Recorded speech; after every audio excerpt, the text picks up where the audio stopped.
ॐ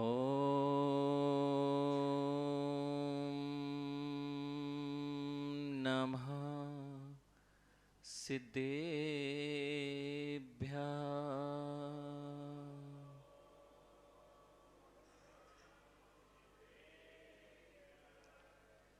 ॐ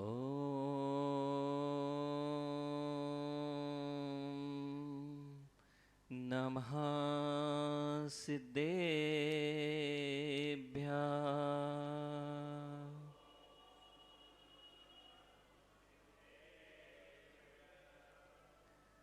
ते ते सव्वे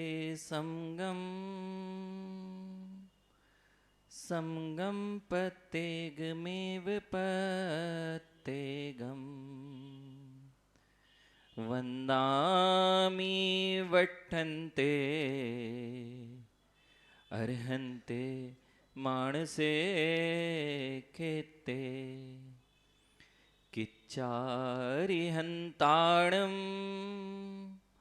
सिद्धाणं तैणमो गणहराणम् अज्झावैवगाणं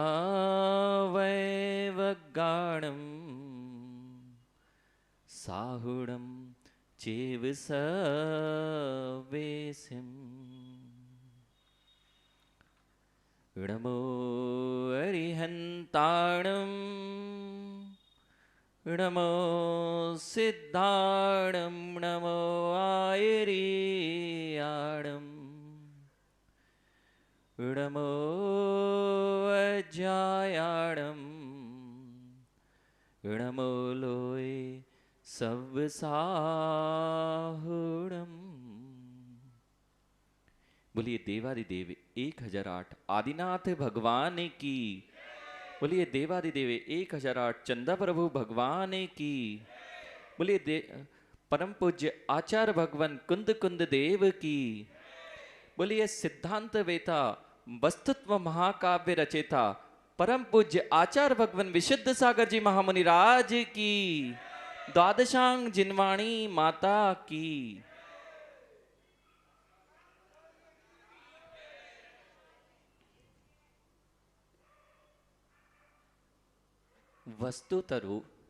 वस्तु स्वरूप की यथार्थता का ज्ञान ही हे उपादेय का बोध कराने में सक्षम है। वह वस्तु स्वरूप रूप तत्व चिंतन ही संयम की आधारशिला है। ऐसे वस्तु स्वरूप को प्रतिपादित करने वाले जिनेंद्र भगवान तीर्थंकर भगवान, आज यह हमारा परम सौभाग्य है कि हम उस वस्तु स्वरूप के यथार्थता को सुनने के लिए यहाँ एकत्रित हुए हैं। लक्षण सिद्ध्या लक्ष्य प्रसिद्धा। लक्ष्य की सिद्धि के लिए लक्षण की प्रसिद्धि बहुत आवश्यक है।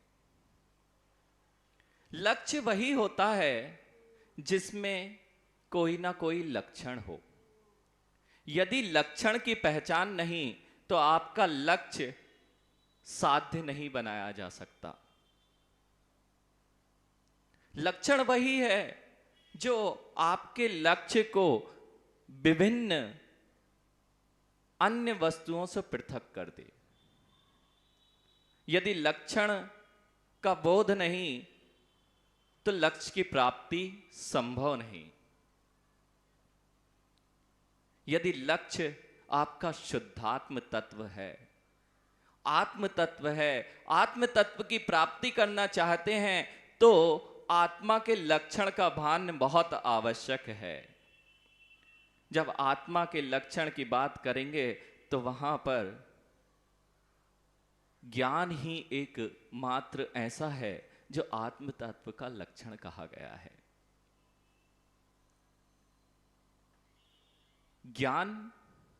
ज्ञान स्वरूप आत्मा।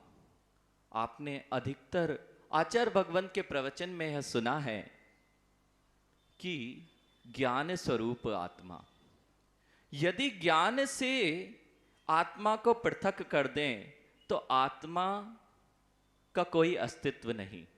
अर्थात लक्ष्य की सिद्धि के लिए लक्षण का भान बहुत आवश्यक है। जब आचार्य भगवान अभिनव धर्मभूषण यतिराज ने न्याय दीपिका में लक्षण को परिभाषित करते हुए कहा कि व्यतिकीर्ण वस्तु व्यावृत्ति हेतुर लक्षणम, अर्थात मिली हुई वस्तुओं में से जो एक वस्तु को पृथक कर दे, ऐसा जो साधन है, ऐसा जो हेतु है, उसी का नाम लक्षण कहा गया है। यदि ज्ञान को आत्मा का लक्षण बनाया गया है तो मात्र ज्ञान ही एक ऐसी चीज है जो जीव द्रव्य को, जीवात्मा को अन्य द्रव्यों से पृथक कर दिया करता है। लेकिन हमारी अज्ञान दशा देखिए, हमारी अज्ञान दशा कि हम अपने आप को ज्ञानी नहीं मानना चाह रहे। हमारी अज्ञान दशा कि हम अपने आप को ज्ञानी नहीं मानना चाह रहे और हम कहते हैं कि हम तो अज्ञानी हैं। अरे, इस जगत में कोई भी ऐसा जीव नहीं है जो ज्ञान से युक्त ना हो। यदि ज्ञान का अभाव हो जाएगा तो इस जीव आत्मा का भी अभाव हो जाएगा, और जीव का अभाव हो गया तो चेतन वस्तु जो ज्ञानात्मक है उसका भी अभाव ही हो जाएगा। आज आधुनिक युग में सब भौतिक विज्ञान को तो चाह रहे हैं, लेकिन भौतिक विज्ञान जब यह बात करता है कि कोशिकाओं में ज्ञान होता है, कोशिकाएं तो जड़ वस्तु थी, उनमें ज्ञान का अस्तित्व को स्वीकार करना अपने लक्षण को अपने लक्ष्य से पृथक करके देखना ही है। फिर लक्ष्य साध्य नहीं बन पाएगा। इसलिए बहुत आवश्यक है यह समझ लेना कि मेरा लक्षण क्या है, मैं कौन हूं। यह अगर जानना चाहते हैं कि मैं कौन हूं तो अपने असाधारण गुण को जानना बहुत आवश्यक है। लक्षण बहुत सारे हो सकते हैं। यहां पर यदि मैं कहूं कि पीली धोती में जो बैठे हुए हैं वो भैया खड़े हो जाएं, तो नहीं, खड़े होने नहीं कहा, मैं एक उदाहरण कह रहा हूं कि पीली धोती, अभी यहां पर इतने सारे लोगों में से पीली धोती का एक ही जन पहने हुआ है, इसलिए वो खड़े हो गए। तो लक्षण जो होता है वो मिली हुई वस्तुओं में से एक वस्तु को पृथक कर देता है। लेकिन ये लक्षण दो तरह का कहा गया है, आत्मभूत और अनात्मभूत। यह तो बाहरी लक्षण कह दिया कि पीली धोती, लेकिन यदि बहुत सारे लोग पीली धोती में आ जाएं तो धीरज भैया को खड़ा करना संभव नहीं था। तो यहां पर ध्यान रखना कि जब हम 10 प्राणों से सहित जीव द्रव्य की बात करते हैं तब हम उन्हें 6 द्रव्यों से जीव द्रव्य को पृथक करने की बात करते हैं। लेकिन जब हमें वास्तविक जीवात्मा की को पृथक करना है तो उसके आत्मभूत लक्षण की पहचान करना ही होगी। और वह आत्मभूत लक्षण हमारा चलना फिरना, हंसना, यह हमारा जीव द्रव्य का आत्मभूत लक्षण नहीं हो सकता, क्योंकि अभी तक यही पढ़ाया जाता रहा कि जो चलता फिरता है वह जीव होता है। लेकिन यदि इसकी पहचान, जो चलते फिरते की जीव द्रव्य की पहचान, उसकी लक्षण को यदि यह बना दिया गया है कि चलने फिरने वाला जीव द्रव्य होता है, तो फिर बस भी चलती है उसको भी जीव मानना पड़ेगा।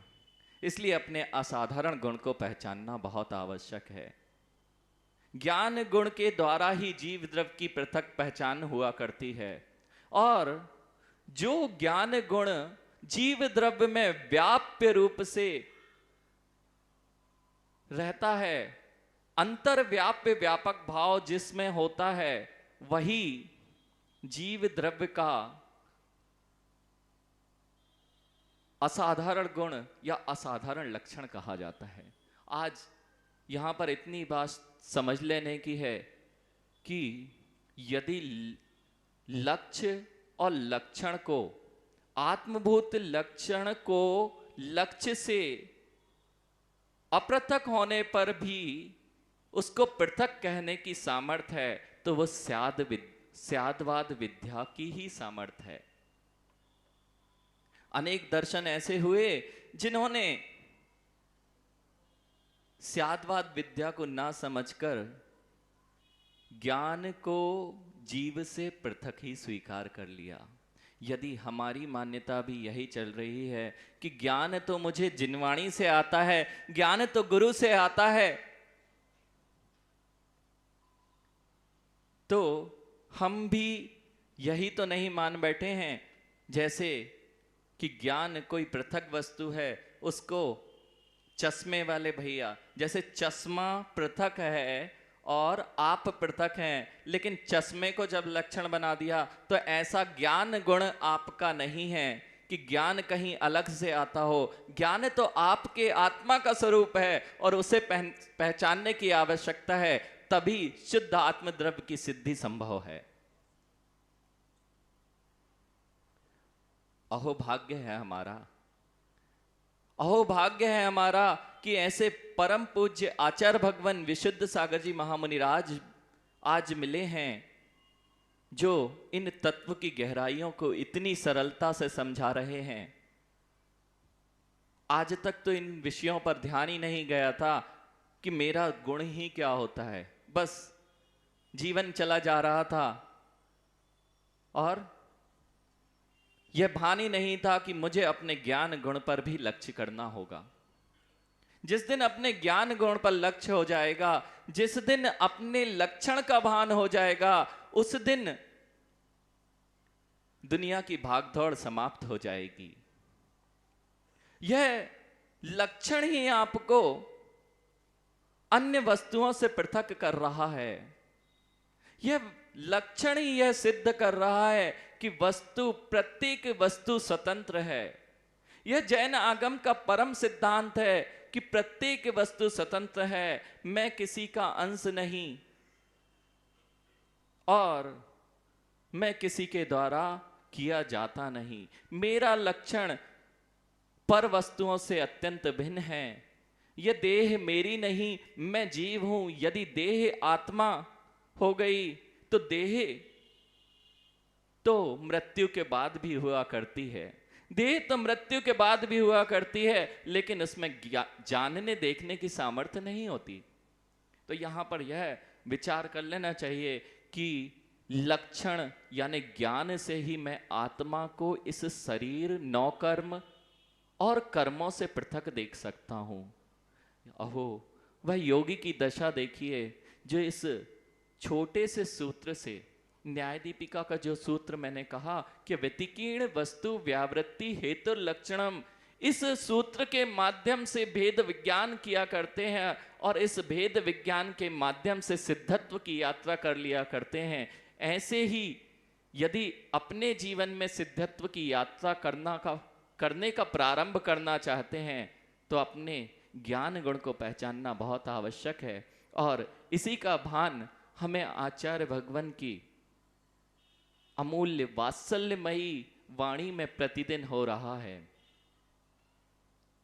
इसलिए हम आगे भी आचार्य भगवान का लाभ लेकर अपने गुणों को, अपने लक्षण को पहचान पाएं और सभी लोग अपने शुद्ध आत्मद्रव्य की सिद्धि कर पाएं।